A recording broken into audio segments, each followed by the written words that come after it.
जमिनींच्या चौपट मोबदल्यासाठी मुख्यमंत्री देवेंद्र फडणवीस यांची भेट घेणार आमदार यड्रावकर। तमदलगे येथील उपोषणस्थळी आमदार यड्रावकर यांची भेट।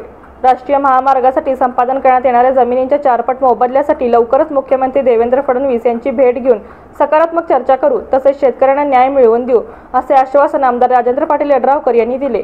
तमदलगे येथे महामार्गासाठी संपादन करण्यात येणाऱ्या जमिनींसाठी शेतकऱ्यांनी चौपट भरपाई आणि उदगाव बायपासवरून महामार्ग नेण्याच्या मागणीसाठी साखळी उपोषण सुरू केले आहे।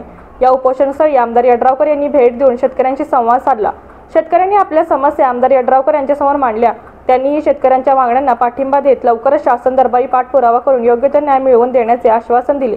यावेळी भारतीय किसान संघाचे कोल्हापूर जिल्हा उपाध्यक्ष सिद्धार्थ शिंदे, चेतन खोंद्रे, धनपाल सुरवशी, अण्णासो पाटील, शीतल पाटील, नरसगोंडा पाटील, मनोहर खोंद्रे, पिरगोंडा पाटील, सरपंच धनाजी नंदीवाले, उपसरपंच गौतम कांबळे, चंद्रकांत रुग्गे आणि राजकुमार आडमोटे आदी उपस्थित होते।